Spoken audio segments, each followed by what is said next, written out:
नमस्कार दोस्तों। भारतीय महागठबंधन ने उत्तर प्रदेश के आगामी 2022 के विधानसभा चुनाव को लेकर के एकजुटता संदेश यात्रा निकालने के लिए राजधानी लखनऊ के प्रेस क्लब में एक प्रेस वार्ता का आयोजन किया। वोटर्स पार्टी इंटरनेशनल के संस्थापक और नीति निर्देशक विश्वात्मा, जो कि इसके प्रवक्ता हैं भारतीय महागठबंधन के, उन्होंने इस पूरी यात्रा की जानकारी दी कि 26 सितंबर से ये यात्रा किस प्रकार से निकलेगी और उसके बाद आगे क्या कार्यक्रम रहेंगे, चुनाव को लेकर के क्या रणनीति तय की जाएगी। ये पूरी जानकारी विश्वात्मा जी ने दी।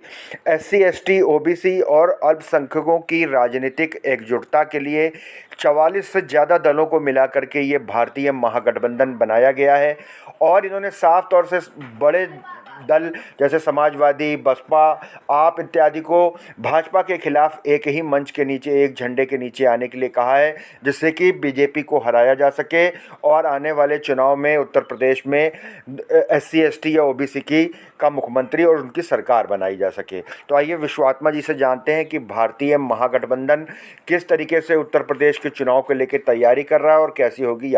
विश्वात्मा जी, आज भारतीय महागठबंधन की एक प्रेस कॉन्फ्रेंस आपने यहाँ उत्तर प्रदेश प्रेस क्लब में बुलाई है। कॉन्फ्रेंस का क्या उद्देश्य है? देखिए, ये जो प्रेस कॉन्फ्रेंस है भारतीय महागठबंधन की है। इस 44 पार्टियों का और कई सामाजिक संगठनों का साझा मंच है, इसलिए कि जो SC, ST, OBC और माइनॉरिटीज़ के पॉलिटिकल पार्टियां हैं वो चुनाव में इस समाज की ताकत को तोड़ देती हैं। अब ये मंच आया है कि ये सारी पार्टियां एक ही मंच पर चुनाव लड़ें और जिससे ताकत ना टूटे, इस समाज को जो सत्ता और संपत्ति में कभी भागीदारी नहीं मिली उसको भागीदारी मिल पाए।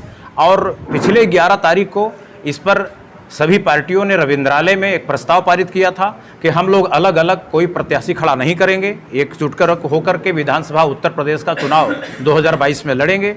ये भी प्रस्ताव पारित हुआ था कि हम लोग मिलजुल करके फील्ड में भी काम करेंगे।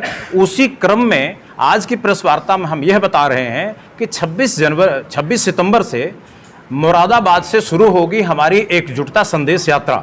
ये सभी पार्टी अध्यक्ष 44 पार्टियों के अध्यक्ष मिलके यात्रा करेंगे और मुरादाबाद से बिजनौर जाएंगे, बिजनौर के सभी शहरों से होते हुए मुजफ्फरनगर जाएंगे, फिर वहाँ से सहारनपुर जाएंगे, फिर वहाँ से शामली होते हुए बागपत जाएंगे, वहाँ से मेरठ जाएंगे और फिर बुलंदशहर से और अलीगढ़ से होते हुए मथुरा और आगरा में 30 तारीख को ये कार्यक्रम का समापन होगा।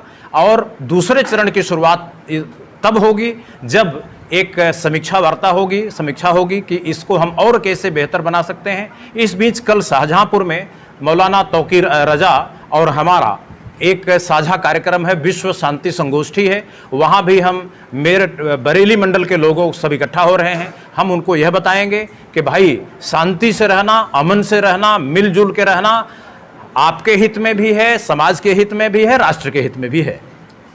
अगर 44 पार्टियों की बात करें तो प्रमुख तौर से कौन कौन लोग इसमें शामिल हैं? देखिए, इसमें तौकीर रजा साहब की पार्टी शामिल है, इत्तेहाद मिल्लत काउंसिल, इसमें वोटर्स पार्टी इंटरनेशनल शामिल है, जो बहुत दुनिया जानती है कि वोटरों को डायरेक्ट पैसा दिलाने के लिए सरकार से मांग कर रही है।